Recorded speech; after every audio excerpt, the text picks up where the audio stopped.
It's Breeders' Cup Classic Day. Let's cap the card on NYRA Bets. Hi, everyone. Matthew DeSantis here with NYRA Bets, along with a very special guest, Kaylie Shapiro, on this Breeders' Cup Classic edition of Capping the Card, where we're going to give you our picks for Breeders' Cup Classic Day. But before we do, I want to remind you to use that promo code CUP25 if you're not playing on NYRA Bets yet. If you use that promo code CUP25, you get free $25 bet and up to a $200 deposit match bonus. So use the promo code CUP25 today. Kaylie, it is Breeders' Cup Day, and we are so excited to be out here at Del Mar covering these great races. What's your level of excitement right now? Probably like an 11. Woke up so excited. Obviously, yesterday, it all became very real, seeing the horses out on the backside and all the barns. And waking up today, it's like Christmas morning. And the best way to start Juvenile Friday is, looking forward to tomorrow as well, talking about those great races. So absolutely. Thanks for having me. No, absolutely. It's a pleasure. And listen, if you're first time watching Capping the Card, the premise is pretty straightforward. Kaylie and I are each going to give you our top pick in all 9 Breeders' Cup races. We're also going to give you our value play. Now, that's a horse that's 6-1 or higher on the morning line. Sometimes that's a horse we both think, or one of us thinks at least, is a strong win contender. Other times it's a horse that could be a really big price that we go, I don't know if the horse can win, but maybe run up into an exacta, trifecta sort of a situation and enrich those vertical wagers. So we'll try to call those distinctions out as we get to them. But Kaylie, the best way to get through the whole card is to start at the beginning. So we're going to start here with the Filly and Mare Sprint. 7 furlongs. They should call this one the Bob Baffert Invitational because Bob Baffert has 4 entries in this race, if I'm not mistaken. I'm going to let you kick it off. You're going to go with Old Man Mandela. Richard Mandela's horse, Tamara, is a really nice runner. Yeah, Tamara's a really nice runner, and I think that the 7 furlong distance is going to hit her right in between the eyes. So that's why I really like her here. Obviously, Baffert's pretty loaded going into this race, but I wanted to take a shot with this one. She's on par with the other horses. If she just takes a little bit of a step up, she should be able to win this race. And if you look in just her second career start going this distance, 7 furlongs, that's a pretty good effort in a grade 1. She dominated that day. And that was her career best up until that point. Her next 2 starts after that, I just don't think that those were the right distances for her. I think that the 1 1/16 was too long, 6 furlongs the next time out, probably a little too short for her. And then she got the win last time out off the bench after almost a year as Santa Anita. And I thought that was a really good race coming into this. So she's my top pick here. Yeah, it makes a lot of sense. Listen, the daughter of the holder always had a lot of hype. The question was, could she stay healthy? That was the big issue of, you see those long delays from November 2023 to November 2024, and then again from November 2024 to October 2025. It's very encouraging that Mandela has entered here basically second race off the bench. Exactly. It tells you that he thinks she's pretty loaded. Big money Mike Smith up on the mount there for Tamara. And for me, I'm going to go to one of the other Bobs, and that is the number 8 Hope Road at 8-1. We got a chance to see this filly up at Saratoga win the grade 1 ballerina. She looked so impressive that day. And her record would be a lot better if she hadn't run into Copian all the time. Now, Copian, lucky for her, is running against the boys on Saturday, so she doesn't have to worry about Copian. I like that she gets over the track at Del Mar just fine. The record at the distance, I think, is, again, a little misleading because if it wasn't for Copian, she'd probably have 2 more wins at the distance. Definitely. And so, again, you have to take that into consideration. Jose Ortiz remains aboard for this one. Her last, she's run 100-plus Beyer the 3 of the last 4 times out. I think she's peaking at the right time. And look at the way Bob is training her. 6 furlong bullet followed by a 57-4 5 furlong bullet. She clearly is feeling good leading into this one. She's in great form. I have her in second. If I'm doing a top 4, I would put this filly right in second. I think she's really good. I think she's the goods. And that's what we saw last time out at Saratoga in the ballerina. That's good enough for me. You know what I mean? That ballerina coming into this race. Yeah, she was a little difficult to get loaded into the gate. I remember, listening to Frank Miramati. I was out on the rail in the winner's circle waiting for them to go off. And I remember Frank saying, it's very uncharacteristic of her. She's taking a long time to get in. And she really took her a while. And you kind of worried, geez, sometimes a horse will kind of work themselves up or maybe not be ready to fire. And, she fired a huge race. So that was very encouraging to see. Even maybe if she was a little amped up before a race, she still was able to deliver a huge effort. So that was good. But a horse we both think is going to deliver a big effort at a big price is one of the other Bob Bafferts, the Maryland bred number 2 Splendora at 8-1. Flavian Pratt up on the mount. And I'll let you talk about what you like about this one, but I also clearly am a big fan of this horse. This one went in gate to wire fashion, getting the win last time out, but it is a filly that can come from off the pace, and that's what I like about her here, is I think that she can sit a nice trip and come off the pace, and definitely will have decent amount of pace to run into as well. And I mean, 8-1 for a Bob Baffert runner with Flavian Pratt jumping aboard for the first time ever certainly catches the eye. So I think that she's one that should be picking up pieces. Yeah, I agree. I think she's a pretty dangerous runner. She picks up Flavian. Like you said, that's always a good spot. And yeah, that effort last time out, the Tranquil Lake Stakes, going a mile, did a gate to wire, now cutting back to 7 furlongs in one turn. Listen, like you said, that effort 2 back, she showed the ability to sit off the pace. That's no problem at all. Now she draws inside, so it'll be interesting to see how that all kind of shakes out in the early going. But I would imagine you're right. These sprints, I mean, last year, remember what we saw, Soul of an Angel going last to first in that huge upset at 18-1, if I'm not mistaken, knocked me out of the pick 5 right away. But anyway, I remember that, you can get these really hot paces in these sprints. Definitely. And, horses can come from well off. And that's actually something I saw with track stats is you'd be shocked at the number of horses coming from more than 3 lengths back in sprints at Del Mar. It's just because it gets too hot up front. Definitely. And we walked over the track yesterday. You could see how horses probably maybe have an amplified turn of foot over a track like this with some pace to run into. And this filly's also undefeated at Del Mar, I'm pretty sure. 3 for 3. Splendora. So that's another feather in her cap. Absolutely. And it's not uncommon for people not familiar with Southern California racing, Santa Anita and Del Mar. It is not uncommon to see horses prefer one over the other. And clearly Splendora, a big fan of Del Mar. Let's go to the Turf Sprint. This is always, I can't say the word that I want to say. Cluster. Anyway, these are always difficult races, I think, to handicap, and particularly doing a flat 5 at Del Mar. That first turn comes up so fast, and this is a really tough race. We both landed on the same horse, though, ultimately as our top selection. I'll talk a little bit about the number 3 Arizona Blaze for trainer Adrian Murray with David Egan up on the mountain. I mean, this one is just coming in tremendous form, quite frankly. Has run against horses like Henri Matisse in the past and Asphora overseas and the Nunthorpe. And you look, won a Group 1 last time out, the Flying 5 at Curra, and won the Sapphire Stakes at Curra 3 back. So very good horse, nearly won at Royal Ascot back in June in the Commonwealth Cup, just lost to Sandals for Time. And this is a horse that just does so well and came over here last year in the Breeders' Cup Juvenile Turf Sprint and ran a huge race as well, nearly winning and doing so at a big price. I think 5-1 for this horse seems like a really good price. I love the price on this horse. If you can get 5-1, I was happy taking this horse all day here. I just looked at the caliber of horses that he's been running up against in Europe compared to over here, and it's not night and day, but definitely tough competition that this horse has been running up against. Graded Stakes Company overseas, Henri Matisse, this horse has been having to run up against, I think, a few times actually. And I really like seeing that this horse obviously made the trip here last year and ran really well, finishing in second. And I think, second time over this track, maybe there's some room for improvement. I love the price on this one. Yeah, I don't blame you. And if you're interested in how things translate from time form ratings to buyer, last year the horse ran a 93 time form rating before coming over to Del Mar, then ran a 91. Okay. This year the horse ran a 119 before coming over here. So this horse is that 91 buyer. You can bump that up 10, 15 points potentially over what this one probably is capable of doing. Not saying that it definitely will, but certainly capable of doing it. Likes the distance. I'm a big fan of this one. Your value play in this race, you went to Mark Casse horse, if I'm not mistaken, the number 5, Bring the Band Home, who we got to see up in Saratoga and looked real good. Yeah, and this horse had a really tough trip last time out at Woodbine for sure.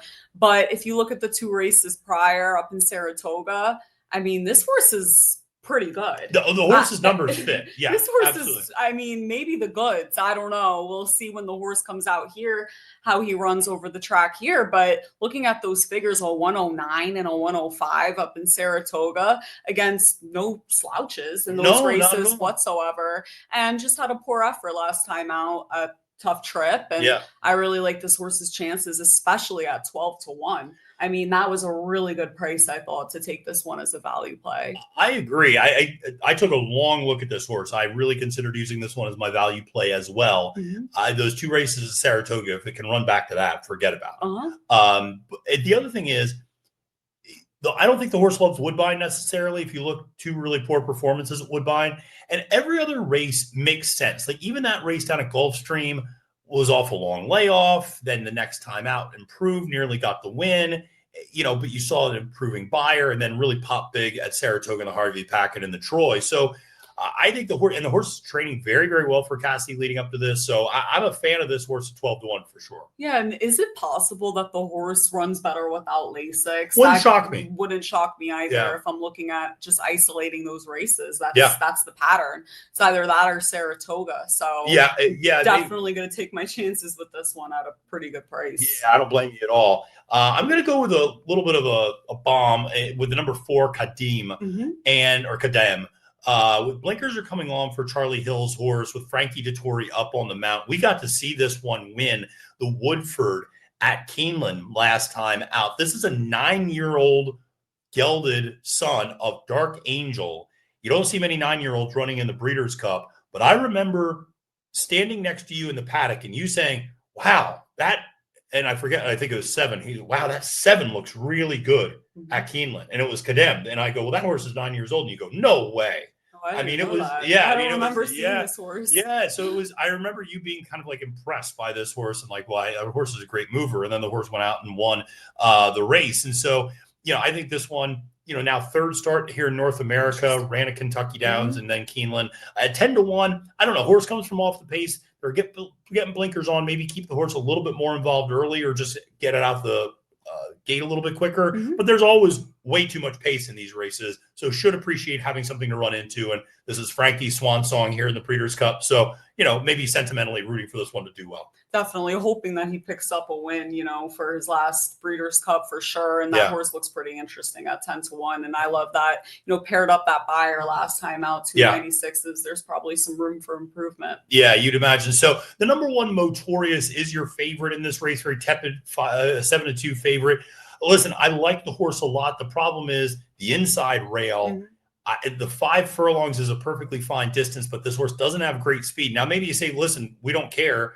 The horse can walk out of the gate and then just, pass everybody coming for home. Maybe true, but that's still a tough ask, I think, to just get pinched back so far potentially early on in the race and have to make that inside run. Antonio Frezu up on the mount has his work cut out for him here. A very, very nice horse. Nearly won this race last year. Just lost to Starlust, but I was willing to try to play against. Definitely didn't lose to too bad of a competitor last year for sure, but I really liked Arizona Blaze at 5-1. I prefer the price on that one over this one for sure. I hear you on that. Very tough race though in terms of that turf sprint. Well, let's go to the dirt and do the dirt sprint. And this is a race where I'm gonna hold off on what I think because last year I had a certain horse that's in this race at like 29-1, and I thought I was home at the top of the stretch. And then something happened that never happened before, and I'm going to talk about that a little bit later. But let's talk about a horse that you like that I also like quite a bit, and that's the number 7 Imagination. This is my value play, but this is your top pick. This horse could not have looked better last time out. No, and this horse really is better sprinting than he is routing. I mean, that's a no-brainer, and I think it's really encouraging that Baffert enters this horse in off that effort last time out. The horse beat tough company. Dr. Venkman, straight no chaser. Not too bad coming into this race. So I really like this horse's chances. Enough to put him as my top pick at 6-1. I thought was a really good price for a horse that really fits. And you'd imagine second time off a layoff too. Yeah. There's some room for improvement there. And obviously it was towards the end of September that we last saw this horse. But that makes sense, has been working really well leading into this race. I mean, I'm looking at those last 2 works. This horse should come out like a bullet. This horse, Juan Hernandez had this horse in hand in that sprint challenge and just blew by everybody and never even asked. I mean, it's so interesting because Imagination was part of that Avengers group last year with Bob being back in the Kentucky Derby for the first time in 3 years. And Imagination was part of that group, was running in the Santa Anita Derby, was, trying to get qualified, things like that. And one of the things we said about Bob's group last year was they weren't a lot of routers. Mm-hmm. A lot of them were barely better at sprinting, going a mile. You could say the same thing for some of his ones this year. And I think he hit the nail on the head with what to do with imagination. Just put this horse at 6 and let it fly.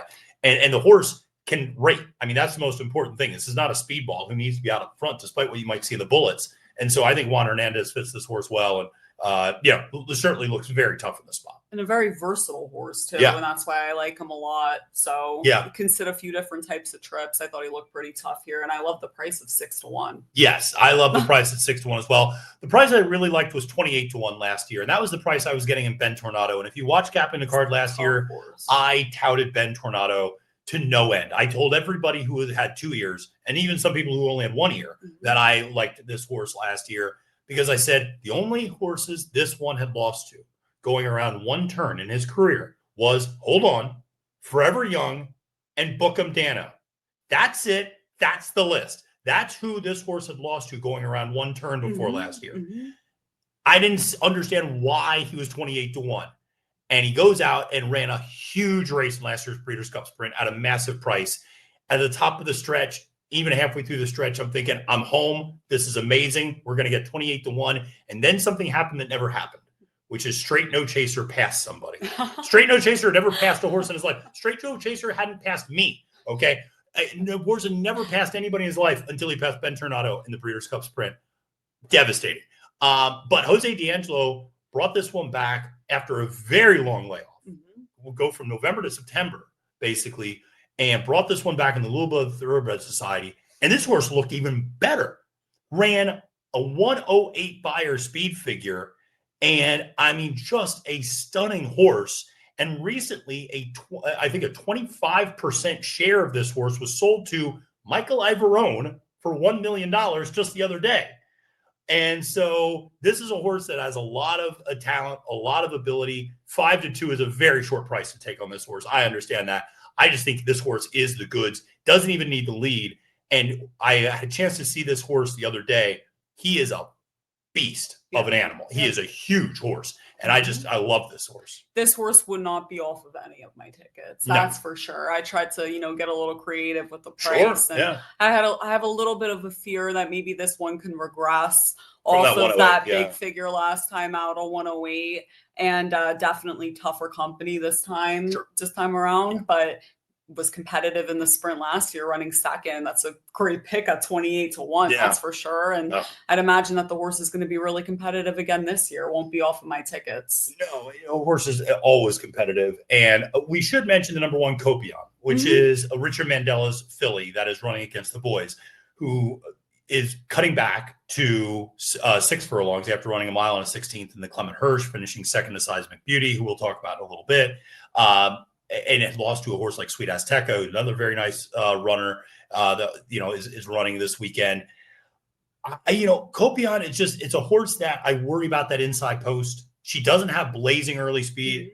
I know the 33-1 3 furlong bullet would certainly indicate what he wants to do out of the gate on Saturday, but I just worry if she doesn't have that great speed. Banishing is right next to her with good speed. Lovesick Blues is there. Patriot Spirit is there. There's some horses with speed who could cut her off early, and I just worry about the sort of trip she ends up getting. Definitely. I think it's not so much the concern about her getting out of the one hole. If you look up the one race that she did draw the one hole, it says that she shifted in a little bit at the start. Yeah, that's a good point. I mean, that's the only time she broke from the one hole. You'd imagine, even if she has no difficulty, like you said, the horse is placed to her direct outside. Might put her in a tough spot. And it could be this horse banishing that messes it up for her a little bit and prevents her from getting the position she really would want. But obviously rooting for her in a way, even though she's not my top pick here, because it's really cool to see a filly taking on the boys in a race like this. But just at that price, I wanted to try to play against. No, it's understandable. Now, you went to a horse that we've gotten to see a few times up in Saratoga over the last couple of years. The number 1 Mulligan at 15-1 for your top pick. Had a tough trip in the forego, but honestly, a pretty honest horse outside of that one. He's a really honest horse. And this horse at 15-1 is kind of crazy to me. I mean, it speaks how deep the field is. Definitely. Yeah. And it's right, obviously, but I would love to take this horse at 15-1. He's never been this price in his entire career. Yeah. not even close. He's never even been double digits in his entire career. And if you look at, obviously I'm going to cross the line through the Forgo. He had a really tough trip. He was hung pretty wide in that race, and that was a really tough field as well. And before that, he was running up against Bookham Dano, running second to him, kind of, over and over again, running second to a bunch of really good horses, including Locked. And I think this horse fits in with the group, and certainly looking at that 104 and 106 up in Saratoga that this horse got this summer. I looked at the form, that this horse was in going into the Breeders' Cup last year, a 102 and a 105 up in Saratoga going into the Breeders' Cup. And then ran a 96, ran third. Now this horse is coming in with a 104 and a 106 in just as good, if not a little better of condition. I'd imagine, the horse is going to be pretty competitive. I think underneath makes a ton of sense at 15-1, and a horse that can pass other horses if necessary, but also get a lot of work done up on the front end. I do think 6 furlongs is a good distance for Mulligan, and Mulligan's a horse that frustrates I think a lot of bettors because he doesn't win as much as you would like. But I think at 15-1, that's where you pair him up in exactas and things like that. So it's good to see Pratt stays too. Yes, it's very good to see Flavian stays up on the mount there for sure. Now let's go to the Distaff, and this is going 1 1/8 miles, obviously, for the fillies and mares. And listen, this is a big race. Torpedo Anna not here, who won last year. She's retired now, but it really opens things up a little bit more. It's an opportunity to showcase some other horses. And Bob Baffert's got a big horse in this race as well. And the number 8, Seismic Beauty, 9-5 in the morning line. You're a fan of this one, coming off just a dominant victory, gate to wire in the Clement Hirsch. This horse has tons of experience, obviously only in California, tons of experience at Del Mar, likes both tracks, and certainly really likes Del Mar. Got her career best effort last time out in a grade 110 by her speed figure. That towers over this field. Who ran a 110? Nobody. Literally no one. Torpedo Anna ran that once. You know what I mean? Like, even if Anna was in this race, this horse is really tough, and in her own backyard, great speed, and she can go the distance. And you look at how much she improved when, Bob stretched her out. Look at her pedigree, Uncle Mo out of a Medaglia d'Oro mare, you'd imagine. And, I think she really likes the 1 1/8 miles, and she won at this distance. And I think she's going to be really tough here. She's going to be very tough. She does appear to be a need the lead type of runner in that she, that when she has not gotten to the lead early, she has not gotten the job done. I worry a little bit about the small field sizes in some of her recent starts, and maybe whether or not a bigger field with maybe more horses to try to press her up on the front end. Maybe this is also just me being scarred by what happened to Latruska 3 years ago here at Del Mar when everybody ganged up on her early and set it up for a horse to be coming from a little bit further off the pace. But listen, if she runs back to that 110, she wins this race for fun. I mean, this is not a difficult thing. And literally when the entries for this race came out, I was on Nitrogen all day. And I still have her in second. She's going to be in second for me, but she's just not on par with anything that Seismic Beauty has run. And Nitrogen is a really improving filly. So I think maybe, she could run well. And I like the fact that she has experience at Del Mar, even though it's on the turf. She made the trip out here, which is good to see. And I think she's going to be pretty tough, but I just didn't think that she'd be able, Nitrogen could not catch Jinjin on the Keeneland track. I don't know if she's going to be able to catch this Bob Baffert monster in her own backyard. That's my logic. It's fair enough. That's fair enough logic. I ultimately took a little bit of a swing with Nitrogen. I'm going to go too deep in this, in terms of a pick 5 sequence. I'm going to go too deep with Nitrogen and Seismic Beauty. But I'm going to take a swing with the bigger price of the two. I think she could move forward on the buyers quite a bit. We see sometimes the California buyers being a little inflated. They're a little bit faster, just the way it is. I also think the track might suit Nitrogen pretty well and be able to come from a little off the pace. I think, also remember, Jinjin kind of got the lead to herself that day. And Jinjin, when she gets that lead, she's dangerous. She's not going to get it here. But, that's why neither of us have her as a value play either. But I think Nitrogen can close into something where people are pressing that early pace a little bit more. She's going to be able to save every inch of ground with Jose Ortiz aboard. And I just think you can see that next progression from her. She's been just so consistent.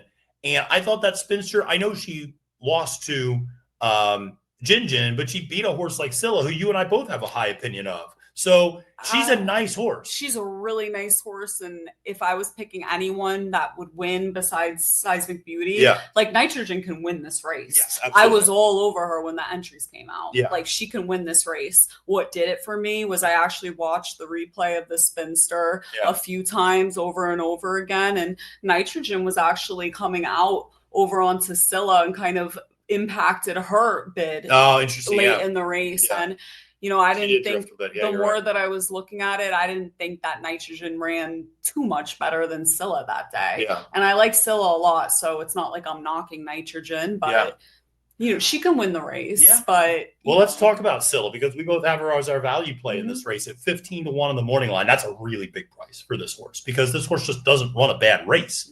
And she doesn't win. She's a lot like her full brother Tacitus in that regard, who didn't win all the time. But, man, she just does not run bad. She's made the trip out here to Del Mar before, ran really well. And you know, she makes a lot of sense in this race. She ran well in last year's sprint, finished 4th by a length, and she was up on the pace that day. And, you know, she ran really well in the Clement Al Hirsch 2 years ago, or, you know, last year essentially when it gets to Dare Manor. I just think she, at 15-1, this is a horse going back to 1.8 miles that I think makes a lot of sense. I completely agree. And if you just isolate those route races that she has, she makes all the sense in the world. And if you look, this horse has literally not even ever gone off at half of this price. So now we get 15-1 in a race that Bill Mott has the record for. He's won the most Distaffs ever. Even if you think that's irrelevant, it could be. But the point is sometimes really good or well-bred horses show up on a big day like this. And I think that she can run 2nd or 3rd at a ginormous price. And if you separate those routes, she fits all day. Look at that 46-3 bullet leading up to this one at Del Mar. You think she likes the track a little bit? That's a problem. That's a big problem. And she, 100%. No, she's a serious horse in the spot at a big price. I'm a big fan of Scylla here. Let's go to the turf. And this is a race in which your morning line favorite is Mini Hawk, who is the number 8 horse for trainer Aidan O'Brien, the filly who nearly won the ARC last time out, and is previously pretty much so undefeated. Finished 2nd in her debut, but then rattled off 5 straight wins, including the Yorkshire Oaks, the Irish Oaks, the Epsom Oaks. Listen, she is incredibly talented. The fact that she ran a huge race there in the ARC and now is coming over. I'm a little against her in this spot. I just think this is a really tough spot for her to come over. But obviously Aidan has a ton of confidence, but I'm going to try to beat her here.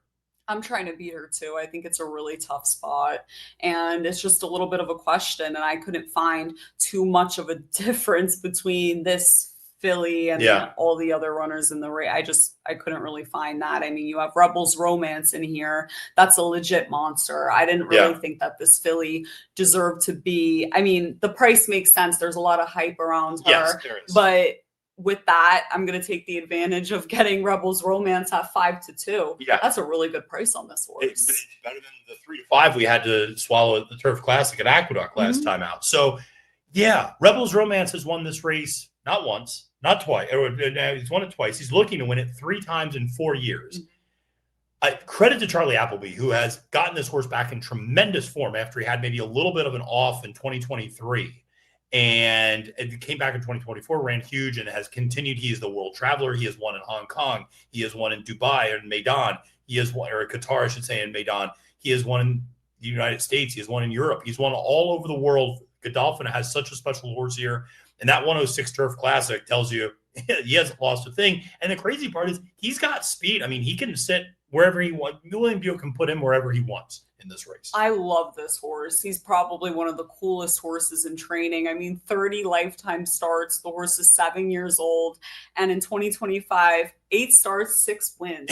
This horse is awesome. I mean, I'm really rooting for him. And also, I love him on paper. Every time he comes here, he shows up, he wins all the time. I mean, I'm so excited about this horse at 5-2. Literally so excited. I am too. I think he looks to be very, very tough in this field. I'm a big fan of this horse, and I just think that he, if you look at the buyers, last out buyers for a lot of these horses, they're just nowhere near the 106 that this one has. And so I'm a big fan. Now you like the other Appleby at a little bit of a price. And this is a horse we got to see at the Sword Dancer and in the Turf Classic. El Cordoba is 15-1. Billy Loughnane takes over the mount for Johnny Velasquez and Flavien Prat before that. But this is a horse that is ascending and has gotten better and better for Godolphin. Definitely. Only 2 starts over here in America. Yeah. Ran so well in that Sword Dancer. Yeah. Picked up a grade 1 that day. Yeah. And, really impressed me. And I think that the horse can sit a sort of similar trip here. And, is definitely going to run into something at a crazy price. I mean, you're getting 15-1 on Charlie Appleby horse. Yeah. That literally has done nothing but run well over here in America since he's come. And I definitely think that there's some room for improvement with this one. I think so too. I think the Sword Dancer had a faster pace going the same distance as the Turf Classic. He finished 3rd in the Turf Classic. He won the Sword Dancer. Flavien, I thought, gave him a beautiful ride that day in the Sword Dancer. I thought Johnny gave him a perfectly good ride in the Turf Classic. Just Rebels Romance got up front and was able to kind of control the pace a little bit more. Exactly. I mean, you see, they went almost a full second slower to the 6 furlong mark. They went almost 2 seconds slower to the half mile. So they were going a lot slower in that race, even if the final times came through, relatively close together. And I just thought that El Cordoba makes a lot of sense. You get it back in a bigger field now, and he's going to get a little bit more pace to run into, presumably. I just think this makes a lot of sense. Billy Loughnane, very, very good jockey for Charlie Appleby and for Godolphin. So 15-1 makes a ton of sense, I think. I like El Cordoba's quite a bit. And it's funny, I considered using that one as my value play as well.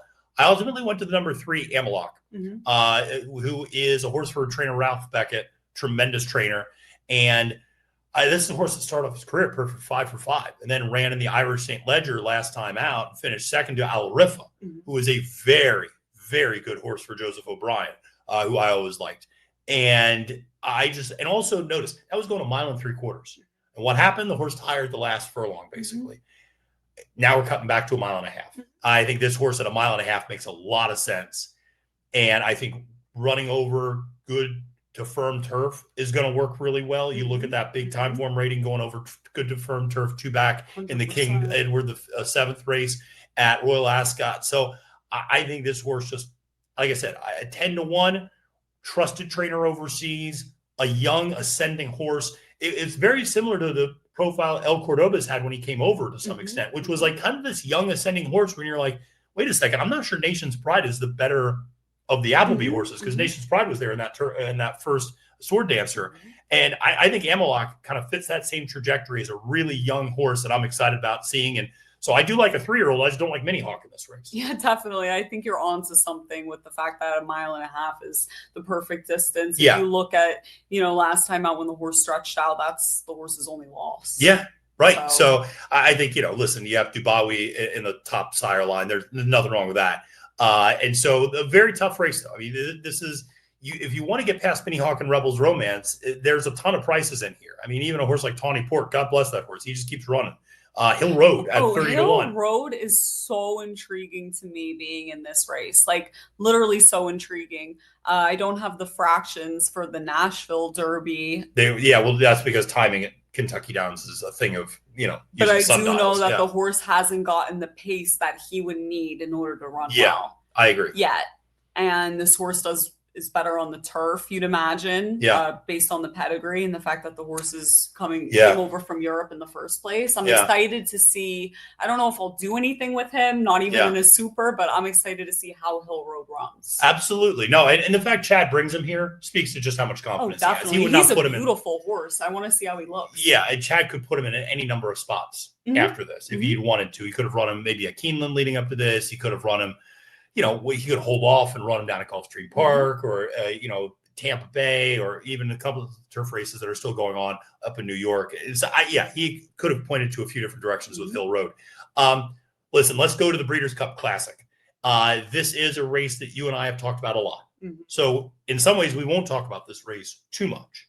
But we both were on Sovereignty. Sovereignty scratched with Fever and really kind of opened the race wide open. You initially had Sierra Leone as your second choice. I thought you were just going to elevate good old Sierra, but you ultimately went to a horse that Wasn't even in my top 4. Wasn't even in your top 4 at one point. And also, but to your point, you pointed this out, loves California. He loves California.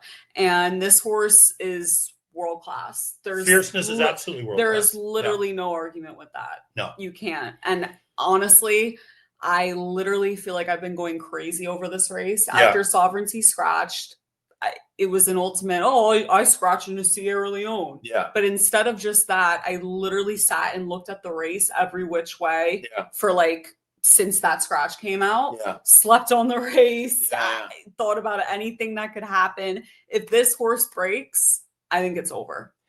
He's going to break, but there's no reason to believe that he could do the same thing as he did last time. And what happened when he broke inwards last time? Oh, yeah. He freaked. Yeah. Still ran a huge race. And I'm looking at his 1.25 mile races, right? Forget California. Look at just his races in California, and then look at just his races going 1.25 miles. The only one that you can fault is the Derby, which is irrelevant at this point. Yeah. So this, Fierceness, I've really never picked this horse in my life in many spots. I had the Exacta last year with these two. I had Sierra. I don't think he's going to get the same pace this year. I think that he's still going to run second. So I have my Exacta in this race is Fierceness, Sierra Leone. I know that I would have loved to have a bigger price. They're the best 2 horses in the race, and I think that the dynamics are going to set up similarly for them this year. I think they certainly could. And I think the dynamic is what is really interesting with Fierceness, because he's going to break. There's no 2 ways about it. The question is what contrary thinking does. The rabbit for Chad Brown, who's there to help set things up for Sierra Leone, what contrary thinking does. Does he just run out ahead of him and just run his own race, basically, in which case Fierceness just sits second and is not bothered by it? Or does he pester Fierceness in some ways? Does he just kind of hang around Fierceness and bother him in some ways? And I think that's a little bit of the question mark. And I think the latter is the more concerning one, that if contrary thinking pesters Fierceness, I think that's a little bit more concerning. But listen, you're not wrong in that this horse loves running at Del Mar, loves running in California, and loves going 1.25 miles. He can go 1.25 miles because you saw what he did last year in the Breeders' Cup Classic when he had absolutely nuclear fractions, 44 and 4 1/2, 109 and 2 to the 6 furlong. And the horse almost held on. Yeah. That's freaky. Yeah. This horse is freaky when he runs. And definitely I'm banking on the fact that if this horse is on, it's going to be freaky and he's going to win the race. And definitely last time out, this contrary thinking, it is a little bit of a concern. But this horse was shuffled in between horses and had literally the worst trip. You could not have a nightmare of a worse trip that this horse had the Pacific Classic for Fierceness, And, once he settled, he was okay and got a good trip. Yeah. But he was caught in between horses and pestered in every which way. Yeah. So I don't think this contrary thinking is going to bother him one bit. I will play devil's advocate a little bit. The Ali Sheba was a huge race. He set the track record at Churchill Downs that day, going 1 mile and 16th. The Met Mile, you can make an excuse. He doesn't like the inside rail. He didn't like the Wilson chute. Both true things. I think the track was also a little off that day. And so, you could make a couple of excuses. Came back in the Whitney, and that was the race where he had to deal with contrary thinking for the first time. And contrary thinking kind of quarter-horsed it around him on the turn and then cut in front of him. And you could tell it kind of bothered him a little bit. But ultimately, he settled sitting third behind Mama's Gold and contrary thinking. And I thought at the top of the stretch he was home, and he came up completely empty, going 1 mile and 1/8. Then he goes to the Pacific Classic, and like you said, runs a huge race and ducks in at the start, in between horses, inside rail, dealing with kickback, and manages to win the race. What I would say is that race featured journalism and a whole bunch of horses who would be 50 to 60 to 1 in this race. And what I guess I'm getting at is this year, the horses that he has beaten are Most Wanted, Hall of Fame, and journalism. That's who he's beaten. And I just... but what about the rest of them? Who have they beaten? I am glad you mentioned this because I like, as you do, so I'm not going to try to make it seem like you don't like this horse. I am a big fan of Mindframe. Mindframe beat Sierra Leone, beat him going 1 mile and 1/8, and has done almost nothing wrong in his career. But that's fine. But Fierceness beat Sierra Leone too in another race. As a 3-year-old, yes.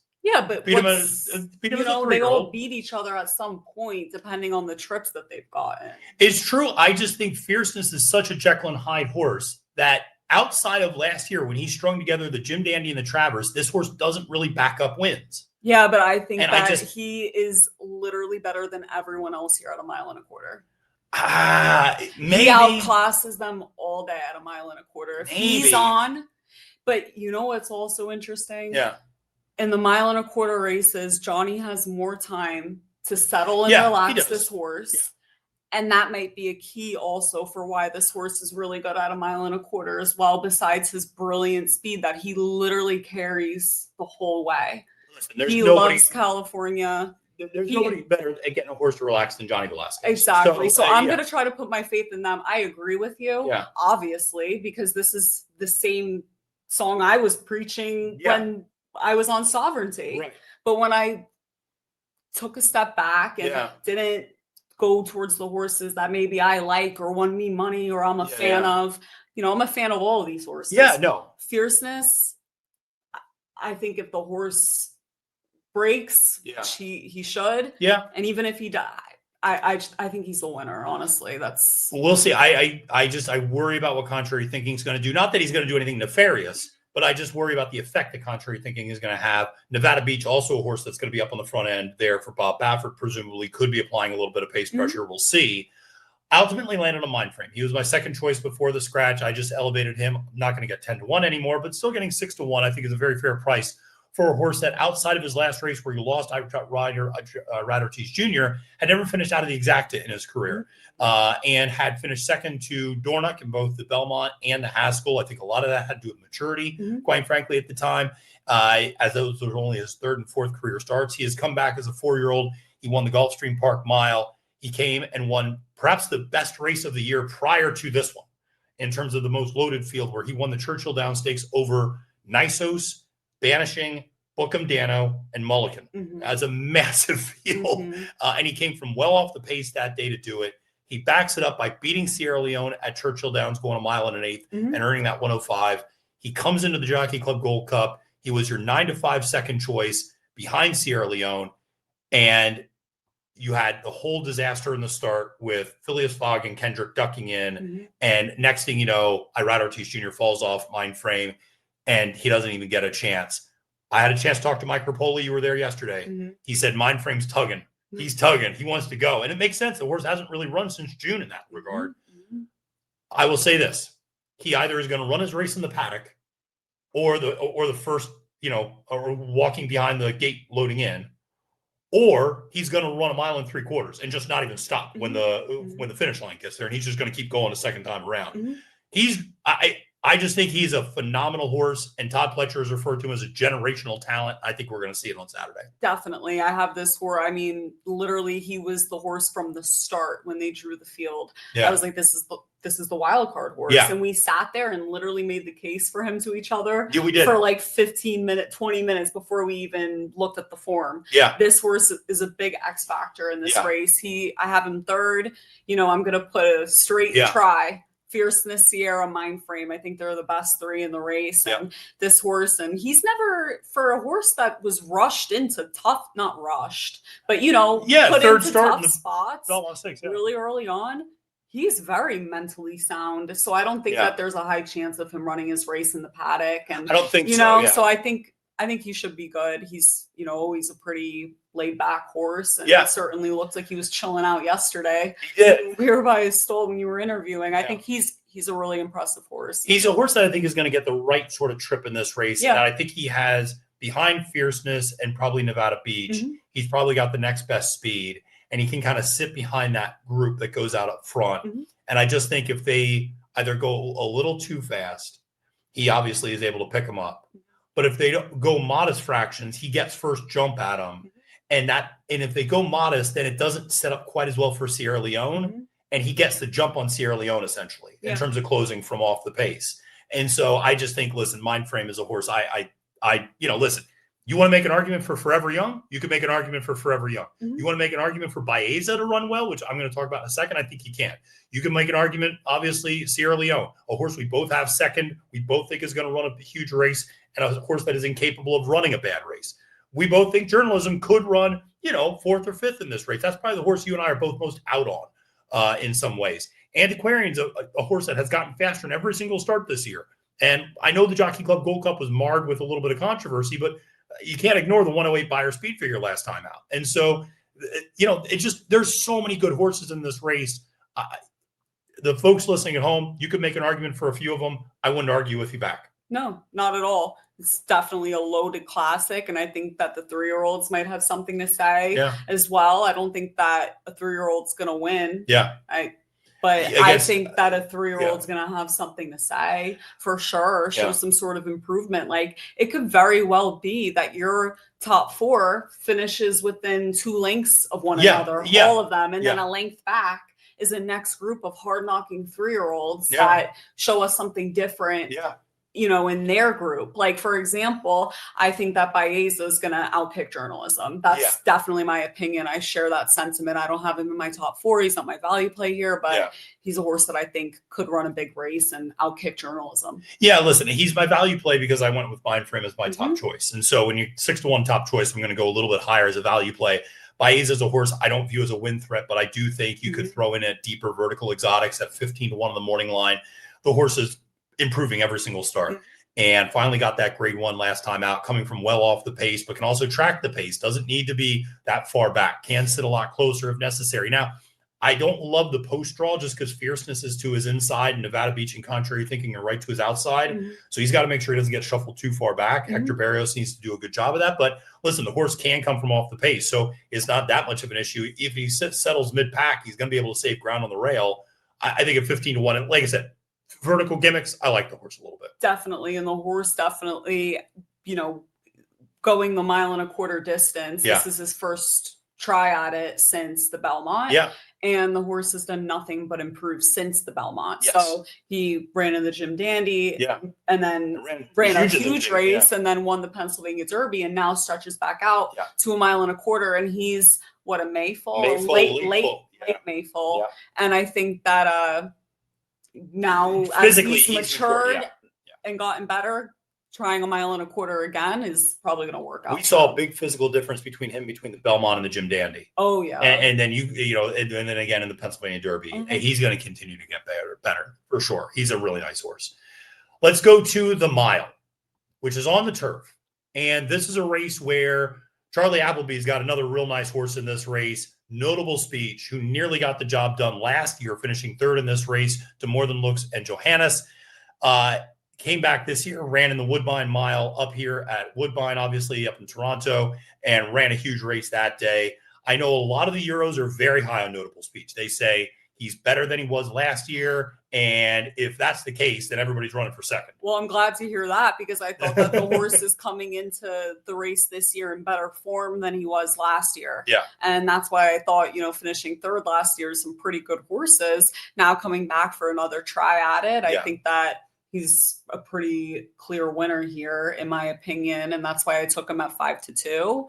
Charlie Appleby, obviously, this horse is going to be really dangerous, and I like that last race coming in here for sure. Well, something to keep in mind too: William Buick is tied for the most Breeders' Cup wins at Del Mar with 4, tied with Irad and Jose Ortiz, as well as Joel Rosario. Now, the difference between William Buick and those guys is he only gets a few mounts. He doesn't get many. He's basically just on a couple of turf horses every year, and he still managed to get 4 wins over that time. Now, Rebels Romance has a lot to do with that, but still, Notable Speech is a very, very serious horse, and I would not be shocked at all if he ends up in the winner's circle. He is going to be on all of my tickets. My concern in this race is there is not a great deal of speed. The Lion in Winter is likely going to be your pace setter. Here's a little factoid for you. In all of the turf route races run at Del Mar in the Breeders' Cup, 0 gate to wire winners in turf route races. Has not happened at Del Mar in the Breeders' Cup. Makes sense. Well, it makes a little bit of sense. That's interesting because I was, well, I didn't know that. And I was looking at this horse and I was like, is this horse gonna, go gate to wire? The thing. But and so that's what led me away a little bit from Notable Speech and to a horse that I really like a lot and who I had last time down in that turf mile at Keeneland at 9-1. And we're going to get an honest price on him again, the New York bred Rhetorical for trainer Will Walden. And this is a horse 5-1 on the morning line. Irad Ortiz Jr. stays aboard. The reason I like this one is this horse has speed. And I don't think it's going to go to the lead, but I think it's because of the outside post position, it's just going to track off of line in winter and get the first jump. And if it's a race where it's hard to make up ground late because they're crawling up front, he's got the jump and he's got the position on everybody. And I just thought at 5-1, listen, I'd love it if he was 8-1. I love that price a little bit more if it floats up a bit. But this is a horse also that just has not done anything wrong. Literally has gotten faster in every single race of his career. And I don't know if we've gotten to the bottom of him yet. If he was 8-1, I would have taken him over Notable Speech. I know. But Notable Speech, I didn't think 5-2 was too bad. No, it's not. And I thought maybe he could still close even with the lack of pace, or maybe something develops out there that helps him out. But this horse is very tough. Great pick. I mean, last time the horse clearly excels going a mile as well. I love that race from him at Keeneland, and 5-1, I think, is even a decent price the way it is. It is. If you can lock that in, pretty good. Yeah, and it's interesting. I wonder if the post position, the fact it's a New York bred, Will Walden isn't. I mean, listen, Will Walden's a great trainer, but he's not a Breeders' Cup winning trainer. And so it's not a Todd Pletcher, it's not a Charlie Appleby, it's not a Phil D'Amato, it's not a Chad Brown, sort of a thing. And so I do wonder if he floats up to 6-1, maybe. I don't know if he floats up maybe a little bit from that morning line. Second, regardless. Because I think the horse that we both landed on as our value play is going to take some money, and that's the number 7, Johannes. I don't think we get 8-1 on this horse. I was really. These were my 3. I was really between the 3. I was so tempted to take Johannes. By the way, I just learned it's Johannes. I've been saying Johannes. So apologies if I do. But this horse I was really tempted to take at 8-1. Definitely the only poor effort that this horse has had lately was in the 4-star Dave. And that ride was just not it that day, to say the least. And definitely was encouraging to see last time out. The horse is back in California and ran a really good race and is coming into this in good form. And he's an awesome horse. And he's ultra consistent. He's ultra consistent. And he's going to be really tough. And if he hangs around this price, I love to lock that in on this horse. That's for sure. Yeah, for sure. And listen, he's a horse that doesn't have to. I know he can close, but he's a horse that really does usually sit mid-pack. I mean, you look at that like City of Hope, he's, okay, sitting 4th, 5th. But you look at the City of Hope last year, he was sitting 4th in an 8-horse field. He doesn't need to sit towards the back. He's not going to give himself too much to do, hopefully, with Rispoli up. And again, I think at 8-1, a horse that's more than familiar with Del Mar in Southern California. Tim Yakteen, nearly won this race last year, obviously against More Than Looks. And I just think Johannes is, he's a very, very nice horse. And if you can get 8-1, because he was 4-1 in this race last year. And yes, the waters might be a little bit deeper, but he beat Notable Speech last year. And so I just think Johannes makes a lot of sense at 8-1 here as a value play. Now let's go from a mile on the turf to a mile in the dirt. And that is the Breeders' Cup Dirt Mile. And I don't know if it's brought to us by Big S fans anymore. I always liked it when it was brought by Big S fans. Big S fans Dirt Mile. And then NBC had to say the Big fans Dirt Mile because they couldn't say ass. And that made me laugh. But listen, I'm not going to be an ass, and I'm not going to overthink this. Nysos is my top choice. 8-5, Bobby B, Flavian Pratt. What are we doing? Yeah, what are we doing? What are we doing here? This is the single. This is the single. I think There's really no need to even... This is the single. This horse is a monster. He is the goods. The only concern about this horse has been keeping him sound. Getting him into the starting gate. If he gets to the starting gate, he's going to win. He is. I think he's the real deal. That's for sure. He nearly won the Churchill Downs Stakes against Mindframe, Banishing, Bookham Dano, and Mulligan off a 14-month layoff or 15-month layoff. And he still nearly won. And then he just blows him away in the Tropical Bend. And then the San Diego handicap wins going a mile in the 16th. And I think the 2-turn mile is perfect. He did this basically in the Robert B. Lewis at Santa Anita, but he won at Del Mar before as well. He's training lights out for Baffert, 8-5 on the morning line. He's my top choice by a mile. I love this horse. I don't think we have to overthink this one too terribly much because he's versatile. He doesn't need to lead. He can sit off the pace. Flavian Pratt can do whatever he needs to do with him there. And that's where we're going to go. Now, we both ended up going with the big bomb here because we both went chalk up top. And so I think we both feel kind of like, let's try to make it fun. You went to the number 8, Chancellor McPatrick. I took a long look at Citizen Bull. I will say I looked at Citizen Bull for a while. I was interested in that horse. He's in my top 4 for sure. Chancellor, though, we both got a chance to see him yesterday. You made a good observation about how Chad was acting around him. Yeah, I mean, I don't know. Like, not to draw a conclusion, they were just taking pictures. Like, I don't know I what know. it's for. Well, it's but probably because he's going to go stud now after true, this, and so it's probably going to be true, stallion pictures and things like that. for sure. But I But also, still, he looks really good, Chancer. well, I saw him schooling. I saw Yeah. him paddock schooling, and then Yeah. also saw him out by the barns, and he looks immaculate. Yeah. I thought this horse looks really good. He Yeah. looks even better than he did in Saratoga. And I thought that he's been running pretty decent. Certainly the day that we saw him in the Curlin. Yeah. I mean, when I saw him in the paddock, I was like, oh, this horse looks pretty good. Now I'm kind of scared because I was trying to play against him. Yeah. And he looks even better than he did then. Yeah. And if you isolate and look at just his mile-long races, which granted there's only 1 mile-long race, which is the Champagne, but he's not as good going longer and he's not good going short. I think the mile distance is going to hit him right in between the eyes because he loves having pace to run into. He's going to have the pace to run into. And this horse's turn of foot going a mile, I think that he's going to honestly run a pretty good race. He could even maybe no, Nysos is a single for me. Yeah. But I don't think there's going to be an upset. But if you can cash putting a horse at 15-1 in second under Nysos, it's worth it. I think this is the one. Yeah, listen, Chancer, the question is, is the Champagne is that 1-turn mile? This is a 2-turn race. Do you get quite as much speed? But I don't disagree with you. I think a mile is probably his best distance. I don't think he's quite fast enough to do the 7 furlongs against the top sprinters as we saw in the H. Allen Jerkins. And, but listen, he's a nice horse. And I think at 15-1, more than worthy of taking a shot there in this particular race. He looks good. He does look good. I went to kind of a crazy idea with my top selection. I went to the number 9, Touch of Destiny for Michael McCarthy, 20-1 in the morning line. This is a horse that is undefeated and coming up from Uruguay. He has not run since June, but has been training up here in the United States for quite a while and has been training very, very well up here since the beginning of September. And most notably fired off a 59-1 5-furlong bullet on October 25th. The horse has run at 5.5, 5.5, 6.5, 7, and 8 and a mile, and has won all of them. Now, the level of competition in Uruguay, sure, that goes without saying. I will say his local jockey is actually coming up for the ride from Uruguay, which I actually viewed as a positive in some ways, that he knows this horse, is comfortable with this horse, knows what this horse likes to do, knows how to ride this horse. And Jose was taken. Yeah, Jose was taken. Exactly. Yeah, they couldn't switch to Jose. Yeah, because Michael McCarthy. No, it's a good joke. The other thing I like about this horse, I mean, this horse hasn't just won in Uruguay. He's won easy. Like he's won by like 5 lengths, 7 lengths, 9 lengths. I mean, he has never really been tested.